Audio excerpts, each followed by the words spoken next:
Jamie, hello and welcome to the podcast. It's great to have you here. Thanks, Paul. Glad to be here. Absolutely. So I've known you for a few years now, and you've always impressed me as a shop owner that is very forward thinking. You're doing a lot of really cool things. I love your story of starting your own shop after working at other shops. But so let's start by letting the audience get to know you a little bit better. Tell us about your background and how you started your shop. Sure. So I started and owned Marzilli Machine Company about 11 years ago. We started in 2011. I've been a machinist since I was 15, went to trade school for it, graduated top of my class, did my apprenticeship at the Gillette Company in Boston. I became a tool and die maker for a few years after that, and then got into CNCs and basically job shopped for most of my 20s, where I worked my way up as a foreman and basically an operations manager after that. And um, just decided I wanted to go for it. Actually, I started my company on a dare from my girlfriend, who is now my wife. Because when your girlfriend dares you to do something that changes your life like that, you marry that girl. And so my wife and I run our company together. She came in about a year after I started it. My wife has an MBA in business administration. She handles all of our admin, HR, finance, all of that stuff. Mm-hmm. And I take care of things like training and production and integrations is a big thing that I'm into right now. We have a lot of softwares that we're using to run our company to bring the non-producing labor pool down, and so that it takes a lot of weaving to make all of those softwares work together. Sure. And so we started off as a down and dirty shop, not doing much. I started by myself with one machine, just doing whatever we could do to survive, castings, whatever, it didn't matter. And one day my eyes were open to a better way, a better client, a better style of machining, a better way of running a business. And I made a change very quickly to, different components, better markets, higher skill levels required. So I started pushing myself in that direction. And, still, it was still a struggle, even with the better work and the better mix and stuff like that. And Mm-hmm. we decided to, get into computer. We wanted to modernize what we were doing. So we first started, bringing softwares into our company probably about 5 years ago to manage our quality control department. And then from there, that grew. We had such success with that we compounded on that. And, we brought ProShop in, obviously, and Accelerant for machine monitoring. And we are seeing unprecedented growth in our company right now. Never been happier to own a machine shop than I am right now. As we were just talking about before the podcast, I just came back from a week off in my RV camping with my family, and my company broke our gross sales record by 15, maybe 18% more gross product than we've ever delivered. And they did that while I was gone the last week of the month, which is always the busiest week of the month, which Of course. no matter how many, I try to flatten that curve all the time, and it just keeps coming back. I don't understand it, but I push it to the first week of the month. It just moves itself back to the last week of the month every time. Yep. So that's me. We're up to, Wow. since you and I met, when you and I first met, I think we had 18, maybe 21 people working for us, including my wife and myself. And now we're 31 people. My 32nd guy starts on Tuesday.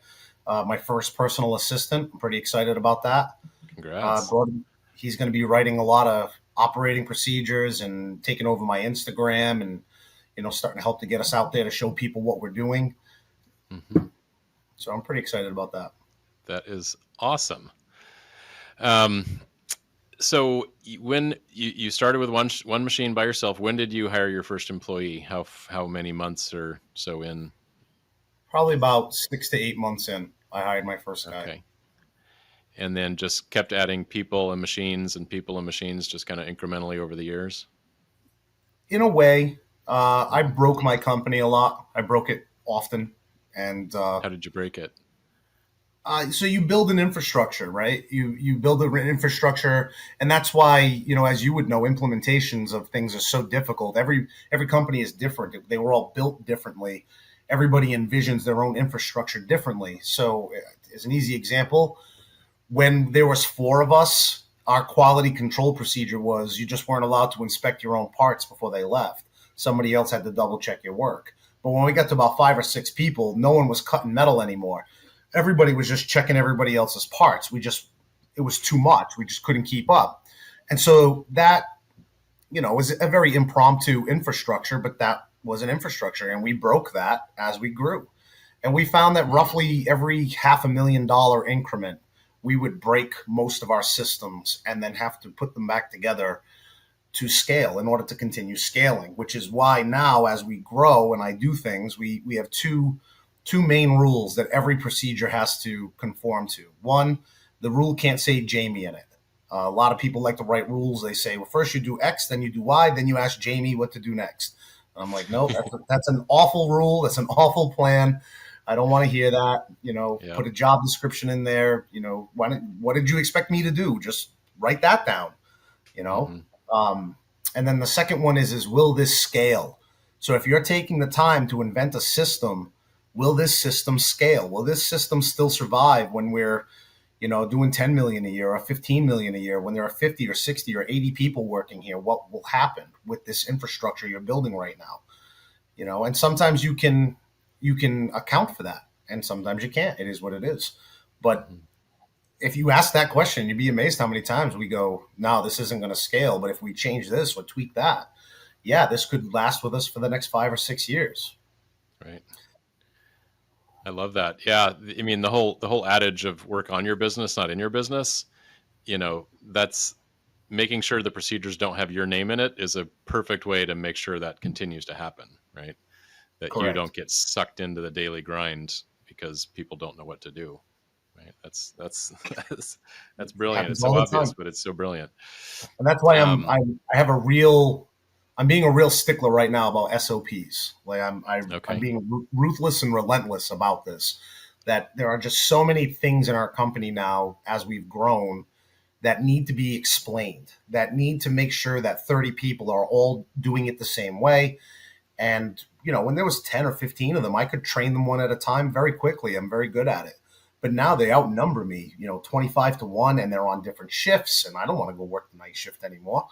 And so I need a way of getting this information in front of them, and I need it to work when they need it. Like when something breaks, you go to Google and you're like, let me Google this and see how it works.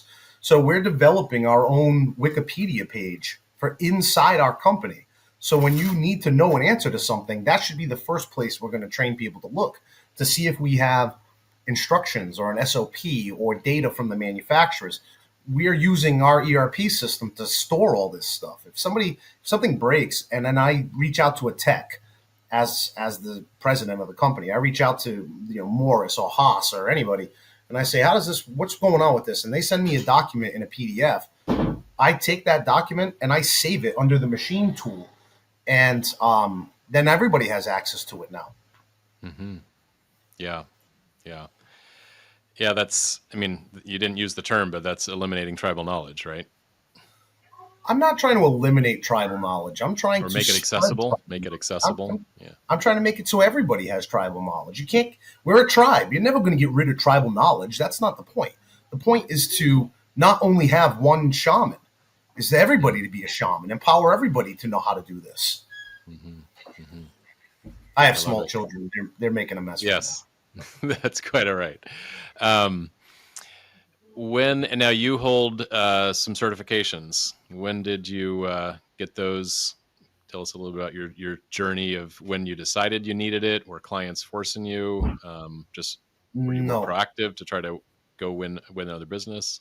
Correct. Yeah, that's right on the money. So when I made that decision to get away from building machine components and weldments and things like that, and to start getting into more medium to complex machining, part of that is how do you even get in front of the buyers?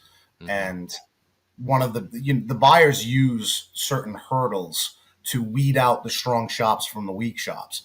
So some of those hurdles are things like, do you have a fifth axis? Do you have ISO 9001? Do you have an FFL? Do you have, there's a bunch of them, AS 9100. And what that is it's some of these bigger companies that are spending hundreds of millions of dollars on machine products. They can't screen through all of the people who are applying to become a vendor. So they have to have a way of filtering They know that if you're not ISO 9001, you can't make their parts. Your systems are just not strong enough. They know you're not going to consistently be able to deliver. And, if you don't have a 5-axis, you're not going to be able to hit the tolerances that they're aiming for. So they use a lot of those as like, filters to make sure that Hmm. they're only dealing with the people that actually speak their language. And I knew that early on in the start. So we did ISO 9001 almost right away. And my wife and I we're young to be machine shop owners. I just turned 42, and we have a vision, and that's probably the most important thing. Is you're asking me what sets my company apart or what makes us so driven to embrace the future of manufacturing, and it's my vision of what I think my company should be. Where I'm worried about the next 20 years. I'm not worried about the last 20 years. What is my shop going to look like 5 years from now, 10 years from now? Is it going to run well? Am I going to enjoy running it and and being the owner of it? Or is it going to be a pain and I'd be better off just going to getting a job? I am a machinist. I'm a highly talented guy. And so when I go to make a decision or I decide if I'm going to jump on a plan or not, those are the types of things I say to myself. Does this fit my vision of where I'm trying to take my company to? Hmm. That's why I want in my company and in my vision, you'll see how this kind of all comes together. I know we're going to need to grow to 80, 100 people in order to get the company to the scale that I want to grow it to. I can't train everybody one at a time in order to do it that way. So I need a Sure. automated, standardized way of getting this done. It needs to be ingrained in my culture that everyone should be family, should be a part of the team, should have opportunities to move up the ladder in our company. And that's worked really well for me. I'm not having the same type of hiring concerns that a lot of other people do. We put 15-20% on the payrolls this year in 6 months into the year. Yep. That's a lot of shops are not having that kind of success, and it's because we sell people on coming to work at Marzilli Machine that you come and sweep the floors. We'll teach you whatever you need to learn. We'll change your life. We'll teach you manufacturing. You'll never need to look for a job again for the rest of your life. And it's truth. And they come on in, and we separate the wheat from the chaff, as they would say, and hiring's 50-50 anyway. So if you're not afraid to take a gamble, you win sometimes. Yeah. Yeah. How do you attract those folks? Are you posting on job boards? Is it just the network of machinists that happen to know each other and they talk, or All of it. all of it? I scour Facebook. I've looked up almost every graduate that graduated from my high school for the last like 20, 30 years. Hmm. I find them. I hire headhunters. I use temp agencies. You never know when you'll get lucky. We put job postings up on the boards. I Yeah, think, everything. didn't you even mention to me once you hired like a neighborhood kid that was mowing your lawn or something, and now Oh, he's I'll working hire in the people right out of Burger King. I don't care.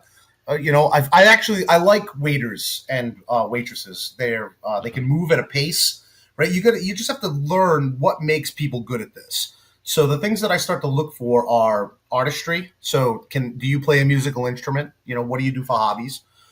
Usually people who can play music have very good spatial awareness. I mean, I Hmm. can't prove that with science, but in my experience, I've noticed that a Hmm. lot of the guys who are really good at this have some kind of art thing that they're interested in.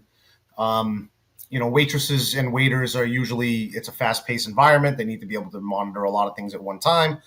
They put up with a lot of crap. And, if you can put up with a lot of crap, then you'll probably do okay as a machinist. And so, yeah, I'll just offer people jobs, and you want to do something different. You want to work. What's really attractive to people these days is 7 to 3:30, Monday through Friday, and health insurance. Yeah, you'd be Right. people in the stuck in the gig economy, people who Hmm. are stuck doing. I would never say that a certain job would be beneath anybody, but entry level jobs, things like that, where people are looking to just make a change in their lives. If I see somebody with character, that's the number one word that I hire for. We can teach manufacturing to anyone. Right. I'm not saying they're all going to be master programmers, but you can teach the basics of this job to just about anybody, as long as they have a good character and they have a good attitude and they want to come and be a part of the team. Hmm. then we'll hire you. We'll give you a shot. I don't mind. We'll give anybody 2 weeks. No Right. skin off my back. Yeah. I love that. How some of my guests have talked about the importance of established and communicated sort of core values in their company. Have you done that yet? Do you have like, you know, Hmm. core values written out that you share and talk about with the team? It's been a while. I won't lie. We have. Hmm. Um, right now, we're in a growth, so that's the narrative in my shop right now. Our core values, we all kind of know. We It's kind of unspoken. I Hmm. want to make it more clearly defined. Um, Everybody knows about that. If you stand too still in my shop for too long, the company will outgrow you. So Right. you have to move with the company. You can't be a stick in the mud. We'll keep going. You'll get left behind. So there are things like that like everybody who works for me understands. We have a very low turnover rate. So if you've made it 3 months and you work for me, you'll probably be there for 5 to 10 years. Um, but no, you're absolutely. It's a good point. I definitely want to get it documented. We're doing a lot right now about team building and team culture, and um, I had a very eye opening experience where we had a gentleman working for us who just didn't seem to fit in, no matter what. Very talented. Um, would get very anxious about it. Sometimes he'd have to go home. It would irk him in a really serious way. And we pulled him into the office to talk to him, and he could feel this like sense of family that was in the company. But to him, it felt like some people were on the in and some people were on the out. Mm. And I hadn't realized that that's what had happened. That with the We grow in spurts, right? So there's a whole Right. bunch of people who have been there 7 years, a bunch of people who have been there 5 years, a bunch of people who have been there 3 years, and now there's a ton of people who have been there a year or less. Well, everybody who's been there 3 years or more, these guys are coagulated. They're like a family. And new people who are coming in, don't feel like there's a path for them to get in. Mm. And I was very lucky I was able to get him to articulate that to me before it became a problem, because people who don't feel like they're a part of the company will move on, and we Right. would have Sure. lost his talent, you know? And I took that as a lesson, and I said, we need to make sure everyone feels like they belong here. It can't be us and them anymore. And he was right. There was definitely a little bit of that going on, not on purpose. Sure. Sounds like he was a very sort of empathic type person that could just feel, No, you he know, was freaking what out. people are feeling. He was freaking out, man. He was not. I don't know, he could just tell that there was something different. These people were all different for some reason, and Yeah. he wanted to know why he wasn't like that. What was going on. So what And did you do to help him feel like he was part of the family? we explained to him that the path to becoming family, um, it's almost like a Mr. Miyagi type of a path where you don't realize you're on it until you get to the tournament. And he's like, you're not teaching me how to program. You're not teaching me how to do this. And I'm like, anybody can program, man. Programming is easy. You can go online, site, and they'll teach you how to program. But you and me are not going to both make the same part, and that's the difference. Is I'm going to make the part that's going to come out right, because what we're teaching you is how to debug. That's where the talent is. Anybody can put a Mastercam program together and put a vice in the machine and indicate it in, but when your part comes out all warped because you're missing all the finer things about pressure and cutting your jaws and how do you get taking the rads out and making sure you deburr everything in the machine and all these like little things that you don't realize we've been teaching you over the course of the year. Now, when you get into programming and doing your own jobs from print to part, it's gonna go so much easier for you now than if we had just been like, yeah, here you go. Now, we spend $4,000 or $5,000 training him how to use Mastercam, and he can't make a good part to save his life. Hmm. And so once we kind of opened his mind to that's what had been going on, and we gave him some examples of different problems that we had conquered together down on the shop floor, um, he started calming down. He started thinking about it, and it's kind of funny. I remember how he ended that conversation. He went, "Well, now that I'm not mad anymore, I'll be honest with you guys. I feel quite silly." He's like, I'd like to just go back to work if I could, please. I love it. And he just got up and went back to work. But I Uh, took a good lesson from that. And I said, that was a close one. And we should pay attention to this. My wife and I, sometimes we can get very, even working on your business can bring the same kind of downfall as working in your business.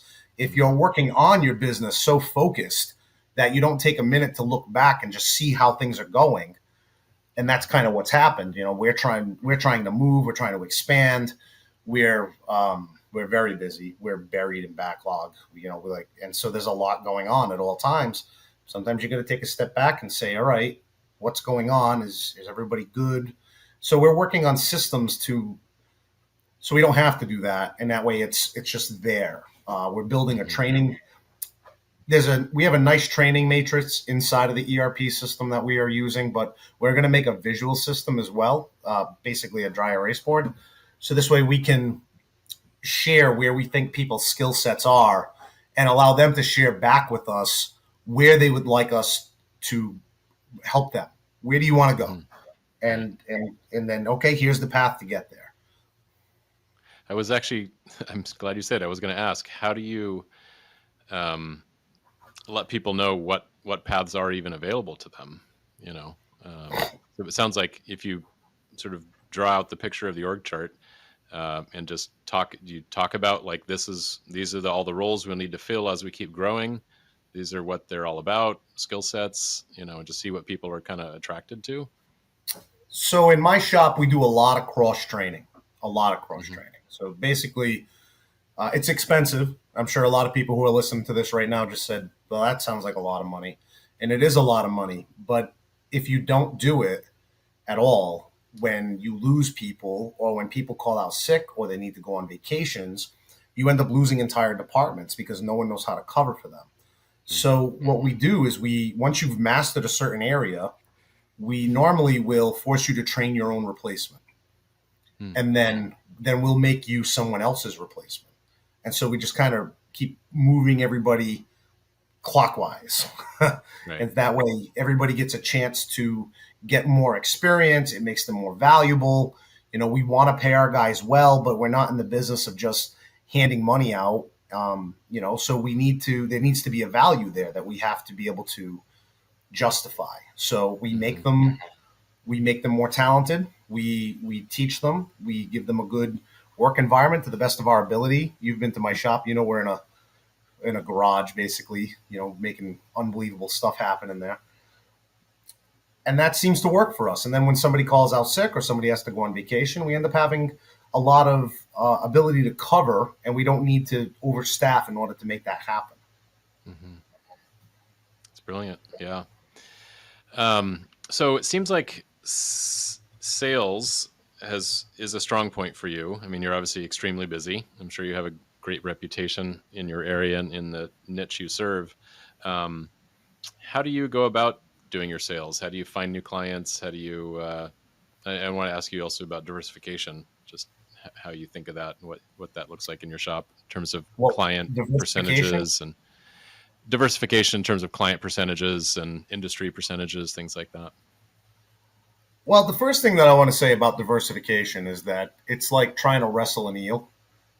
You do the best that you can with it. But if you have a $500,000 customer who then all of a sudden becomes a $2 million customer, you're not going to tell them no, Right. especially if it's all parts that you've made before.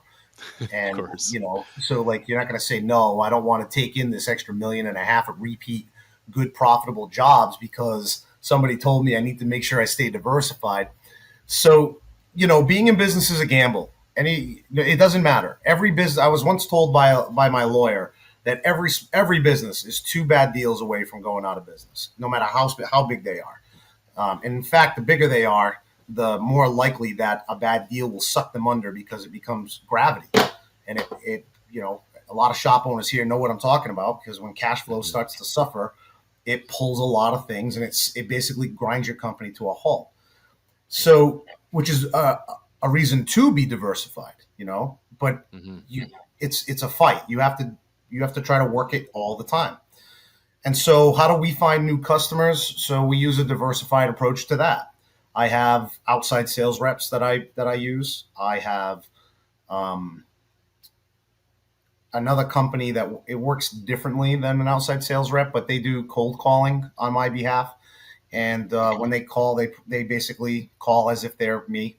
And if it goes anywhere, then I take it from there. So I cut out probably 70% of the work of bringing cold call sales work in. Yeah. Um, we get a lot from word of mouth and a lot from ex-employees and current employees. That happens a lot. And our existing customer base is doing well. We got into some trouble when the tariffs were put in place, and at that point, we were definitely too heavy, too saturated in one or two markets. So from there, we spread out into firearms, medical, defense. Um, we had some commercial, but commercial kind of went away when COVID hit. We haven't really focused too much on commercial. We're just busy with the other stuff that we're working on. Right. And so my customer base is diversified already, but we've had that scenario that I'm talking. We're very lucky. That scenario has happened with two of my customers where they went from, holding 15% of our total shares to now they each hold like 25 because they just grew so much. They went from ordering 50 plates to 200 plates of every style because their demand has gone way up, and so we want to keep making that part. So you solve that problem by solving the capacity side of it. So you can continue to sell on the front side. And no matter what anyone tells you, you can always fit two more machines in your building. Always. Yes, I have been in your shop and I walked sideways around most of it to squeeze through all the machines. Which is a problem we're going to solve very soon. But this is the wrong market. The same market that's driving the success in manufacturing right now is also stopping a lot of expansion. It's just very expensive. Yeah, real estate is tough for sure. Mm. What are your biggest challenges today? What keeps you up at night? Finishing things. I start a lot of projects and just trying to get them all finished. That's what keeps me up. Okay. Finishing up my integrations, getting all of the well, as when we got into the ProShop ERP, it's never enough for me. I basically used up every single thing that was inside of it, until I was scratching the bottom, and then I started complaining that I wanted more.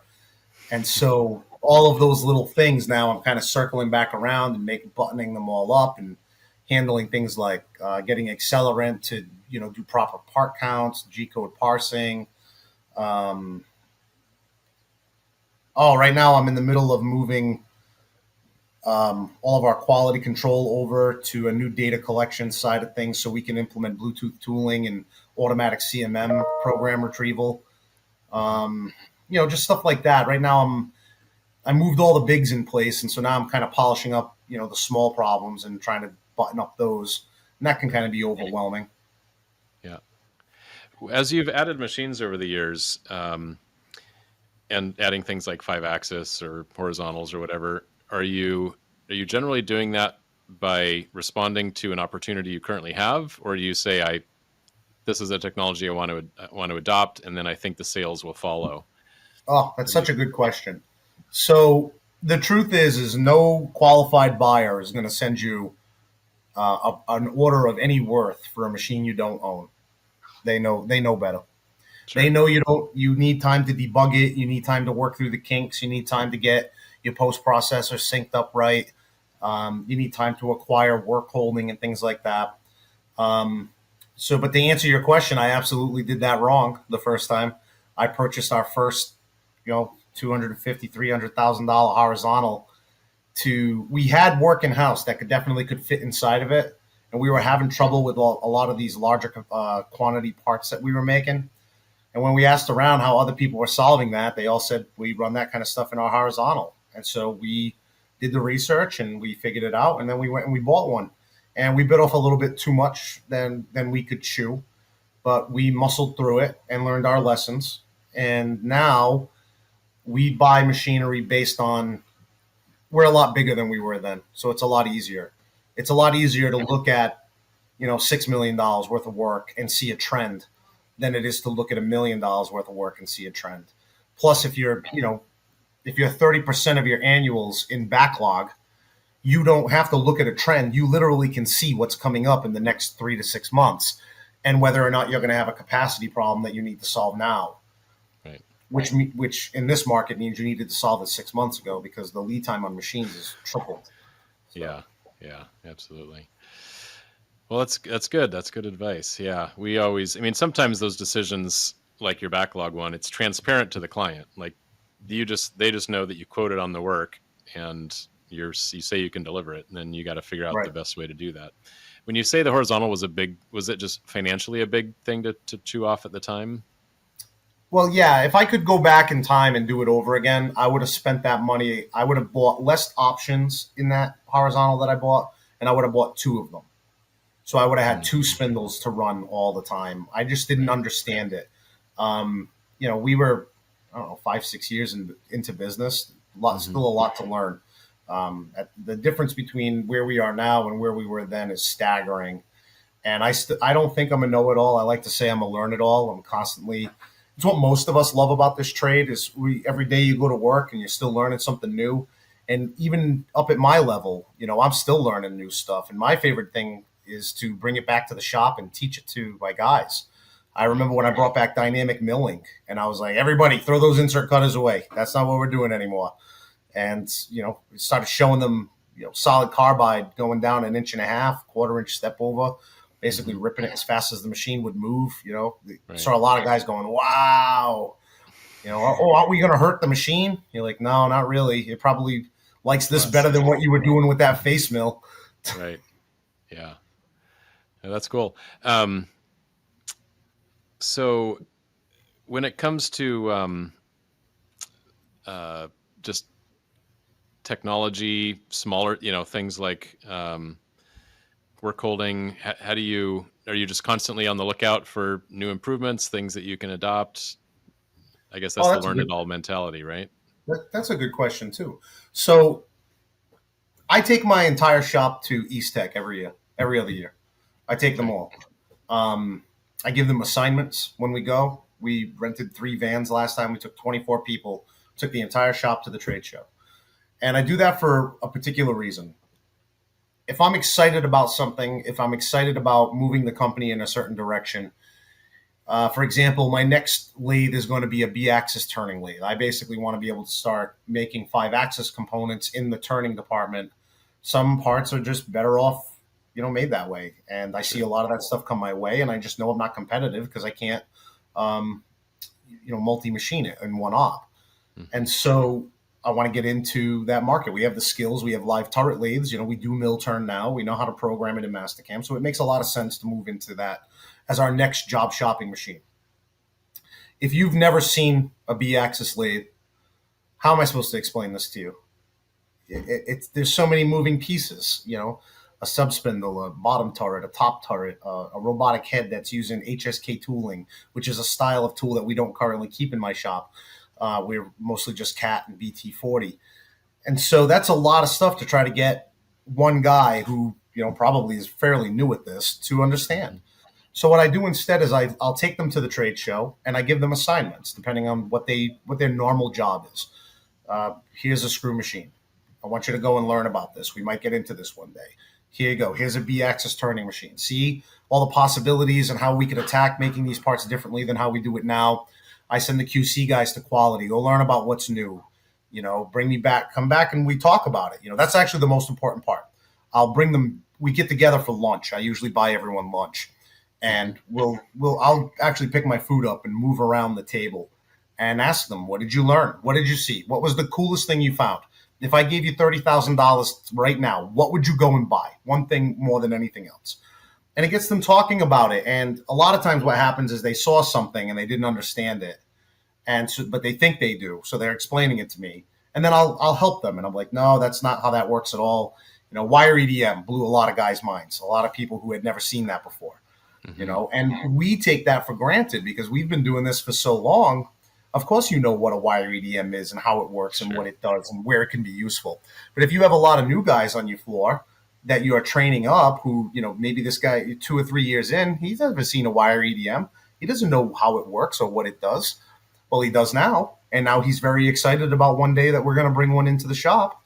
And it helps them to see the vision that I'm trying to paint for where I'm taking the company to, Hmm. and why I keep telling them we have to push hard. We're not even close. All of our success doesn't mean anything. We're not even close to where we're supposed to be. And you gotta keep them all understanding that, or else they'll become a little complacent. And Hmm. you don't want that. That's, nobody wants to work at that. Everybody wants to work at a place that's exciting, that's moving forward, where they feel like they're a part of it, where they have purpose. And that's how I feel that that's my job as the president, is to give my employees purpose, for, Hmm. to give them, they have to be able to make a comfortable living. I don't want people coming to work or people moonlighting, if they have to go work at Taco Bell or something so they can make ends meet. Um, so we try to be as generous as we can with our wages so people stay with the company, because we're investing in them. And Yeah. then we educate them and show them the vision and what we're trying to do. And it helps to explain to them that, one day there'll be somebody here who's just doing assembly and part marking and wire EDM and this and that and HR, all these different departments that are going to eventually have to get created. There's a place here for you. Where would you like to go? Well, Right. start pushing in that direction, and we'll help you. Right. So Yeah, I love that. That's super good stuff. So you also, I know, are fairly involved in the MEP in Massachusetts, and yep, are kind of a master grant user, from what I've seen. Can you just yes, describe how you've engaged with MEP and what that's looked like over the years? sure. I've brought hundreds of thousands of dollars in grant money into my company, not including the PPP money that came from the SBA. Right. We recently were awarded an MMAP grant for 250,000, which was a 50-50 matching grant. So we did a $500,000 investment into our company in December. Um, we bought two new 5-axis machines and a new 5-axis CMM, upgraded our old CMM to 5-axis. We did a lot of stuff that had been on my wish list for a long time, that grant really made possible for me. We bring in training grants every year, and that's one of the ways that we invest in our people. Is these things are out there. If you're a shop owner right now listening to this, you're paying for this. This is where your unemployment taxes actually go. Some of it goes into a pool to pay for unemployment, but they skim about, it's probably somewhere between 2 and 5% of that comes off the top and goes into these revolving fund accounts that are used for training grants for all kinds of things, from manufacturing to cutting edge technology to medical advancements. And there are companies out there, Mass MEP is one of them, that helps to facilitate the usage of these funds and to make sure that they don't get, misused. And so I've been using Mass MEP, which is the I'm pretty sure every state has one of these, Yeah, but they do. that's the name of ours. And I've been using them for years to help us. They helped us to get our ISO registration. They're helping us right now on AS 9100. I got a $30,000 express grant for PC DEMIS training and Pro Shop training, actually. Hmm. That we're almost done executing that, and then I'm going to get hours of training time with the experts at Pro Shop and at Hexagon Metrology, again, to take some of the burden off of me and the management staff for getting people knowledgeable and up to speed. If your guys don't know what they're doing, they're costing you a fortune. We had a job that came in that required a lot of profile scanning, and we bought this nice new CMM that had this ability to take thousands of points as it profile scanned around this part. Couldn't get it to work right, couldn't get the reports to come out right. Days. We spent days tweaking a part in that there was nothing wrong with, because the CMM kept telling us that there was something wrong with it. Oh, no. So you have to recognize right from the beginning that you sell time. If you own a machine shop, if you own almost any kind of business, you sell time. Time is what gives your products its value. And so if you're not good at managing your time, then you're not going to be good at managing your money either, probably. You need to be able. That's the better you are at managing your time, which is the main reason that I moved into automating and soft automation, as you and I discussed at the Top Shops conference, is because it digitally manages time for you. It sets up who's supposed to do what and when, gives you good tracking, lets you know what your people are doing. And right away, you could tell, hey, how come this job is not flowing through the shop? You start digging through, you find out, oh, it's getting log jammed at the CMM. How come you're having trouble? I really don't know how to use this that well. I had that guy sent out to a training program the next week. We called Hexagon and had them walk us through it over the phone so we could get up and running right Sure. away. But Right. that Monday, he was gone for the week out to get training. Don't, fool me once.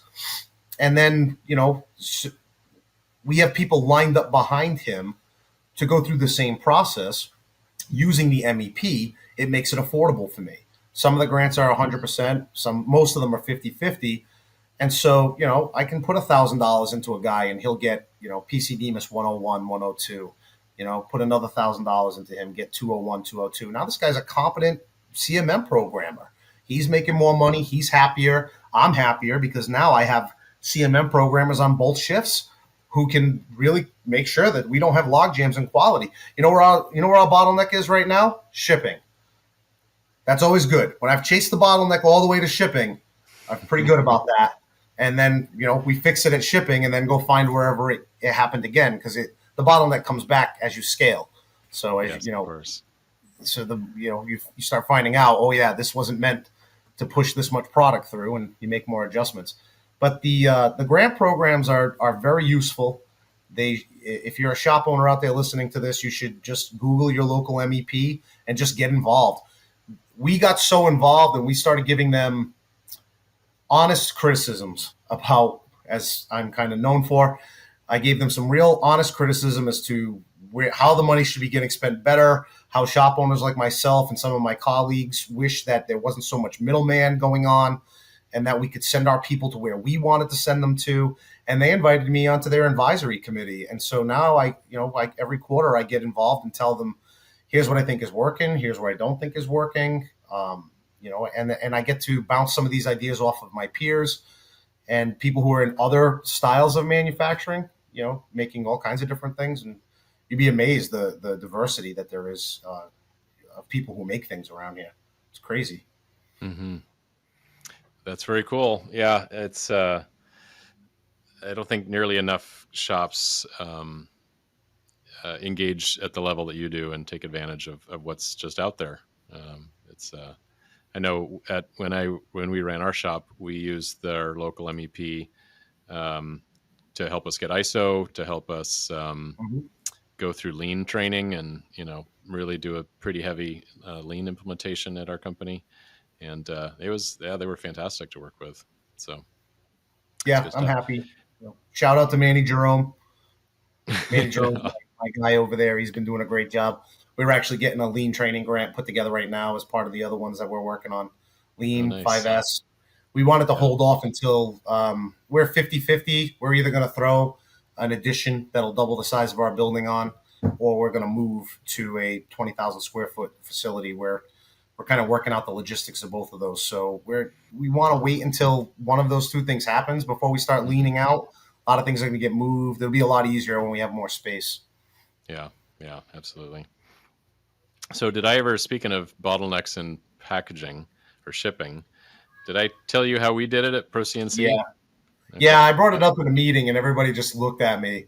I'm going to assume that at Pro CNC, you guys had more space to work with.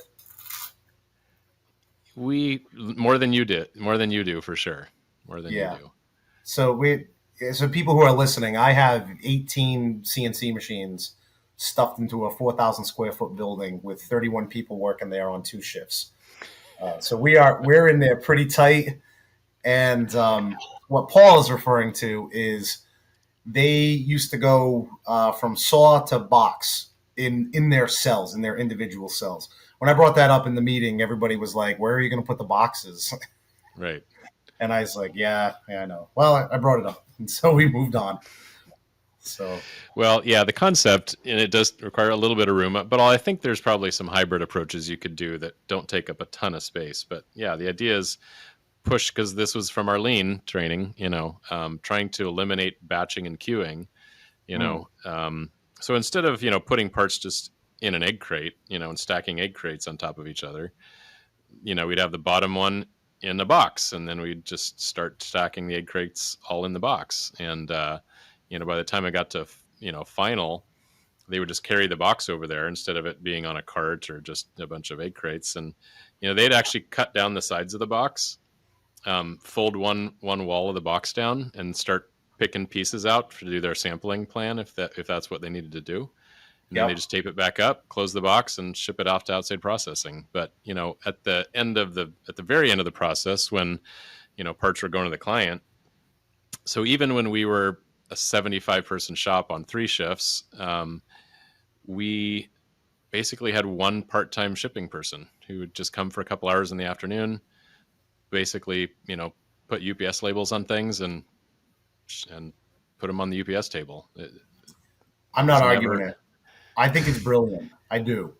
I think that in my current situation, it's difficult to implement, but we think that there's some merit to it, and we've come up with kind of our own way that we think it'll end up getting implemented. I don't. cool. We're gonna when we move and we have the space, we're gonna have more than one quality department. There are going to be remote quality departments that are Ooh, specialized for each cell. okay. And then that way we can still have the security. We like to do our finals and our in process checks all at the same time as we're moving through the product. I don't like a sampling plan that happens at the end of the job, because if Of they find course. something wrong, that means that all those parts are wrong. Oh yeah, So, yeah, so we absolutely. And don't get me wrong, that's not a replacement for good in process QC at all. and I wasn't saying that it was either. Yeah, I'm yeah, So we started serial numbering the parts as we make them, and yeah, now we're recording, op 50 and op 60 from the same part. yeah. We'll grab a small sampling at the end for a final. We always check the last part off the machine to make sure. Hmm. And that what we want to do is to be able to do what you're describing, with the exception of the saw. I like a nice heavy duty automatic saw. I like the consistency I get out of it. But just replacing that part of it, where we queue up the material on its own cart and its own bins over by the guys, so they basically just process the metal. They have the ability to have high level quality control happening right at their cell, and then finish the part up, package it up, and then roll it down to get cert packages done and shipped out the door. We're pretty excited about the move or the expansion. We really want to Hmm. spread out and change. We've changed a lot of how we flow. We used to flow everything button to button, where we do op 1, op 2, op 3 all on the same machine. And there's still a lot of that going on. But before I met Luke and we did the implementation for ProShop, I had never even considered running the parts op 1 in one machine and op 2 in another machine, to cut down on the amount of real time we're putting into it by doubling our machine cycle time like that. And now that it's not that it's tough because our machines are so scarce. We just don't have a lot of empty machine space. Hmm. We schedule pretty tight. Yeah. Those machines are cranking, and our changeovers are very. We've gotten pretty good at changing our stuff over. We make a lot of fixture plates that we can swap in and out very quickly. We kit all our tools up before we get started. The planning is all done before we get started. The programming is all done. We do a really good job of capturing data when we break a job down, the G codes, everything, pictures of it. So when we put it back together, our expectation is this should take you 50% of the time it took you the first time. Sure. And for the most part, we're right on the money with that. Sometimes Hmm. better. Sometimes we'll get a 6-hour one down to about 2.5 hours the second time we run it, if they did a really good job of capturing everything and putting everything away like they're supposed to. Right. So, but yeah, now it's in consideration. Sometimes we'll say, let's rough this one in this machine and then finish op 2 in that machine and finish op 3 in this machine, because the customer really needs these or whatever reason. You just keep adding these different techniques into your toolbox, and when we have our little war room meetings, when we get together, we just throw this stuff up and see what sticks to the wall. Hmm. So that segues perfectly into something I was just thinking about. I think one of the things that impresses me about you is you seem to be just very decisive. You get an idea and you're like, let's do it. All right.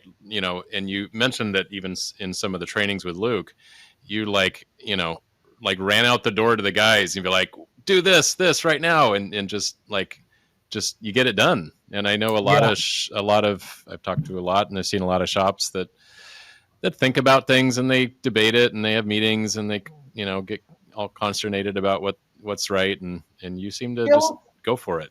we do a lot of that too. Don't.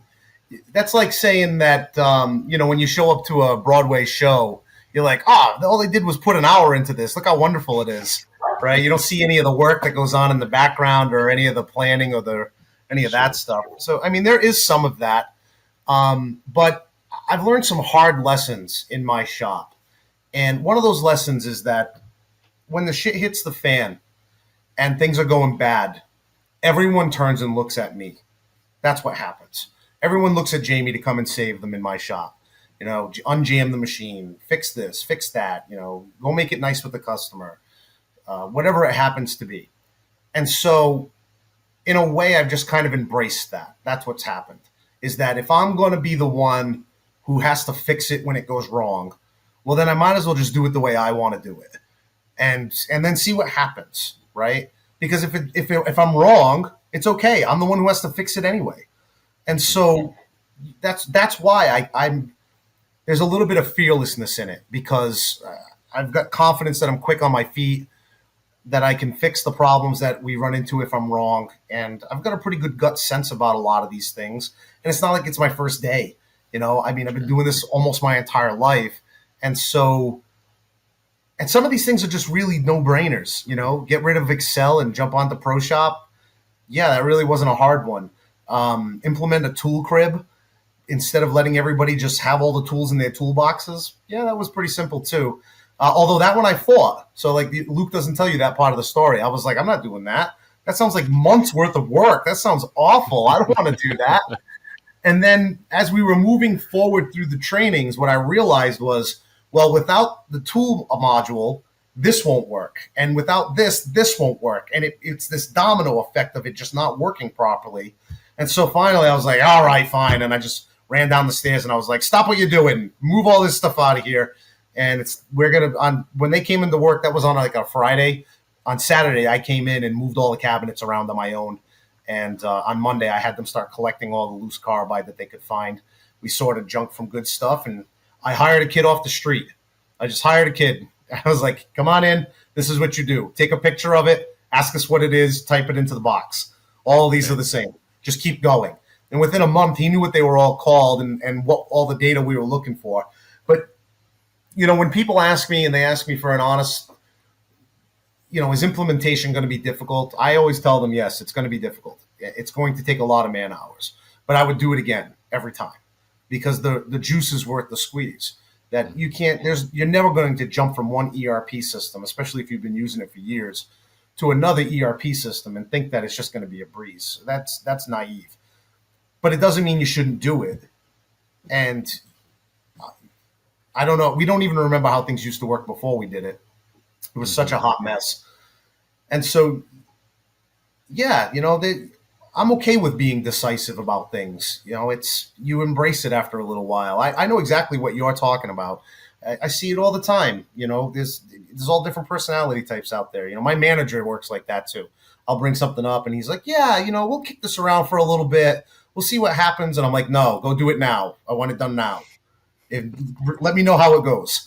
And if we don't like it, we'll change it. But standing around, my grandmother once taught me that more is lost by indecision than by wrong decision. And so you're better off to be wrong and then course correct very quickly than you are to just stand around trying to figure out what's going to happen. Mm-hmm. Very good. I'm writing down. I need to come up with a 10-second little clip for the very beginning of the episode. I have like 5 little pearls of wisdom that you've just said. So quoting your grandma might be the one we choose. Oh, well, no problem. If it wasn't for her, I wouldn't have started the company. So she believed in me and she gave me what I needed to get it up and off the ground and to get rolling in a big way. And So she like help you out with a loan or something at the beginning, or not so much. She allowed me to just borrow moral against my support? inheritance. She just co-signed the first loan that I needed. Okay. And then once I was up and established, I had no trouble, getting my own funding and my own financing. But that first one was really difficult. That's cool. Yeah, one of my other guests talked about how when he started his shop, his grandparents would come in and his grandma would like make food for everyone and, just make sure they were nourished so they could just keep working hard and, really had a ton of support from their family. So I just love those stories. So great. Um, so we're looking to probably wrap things up here a little bit. I was going to ask what would be your best advice to shops that are early in their journey, or someone that wants to start a shop? Like, Ooh. what should they know that they don't know?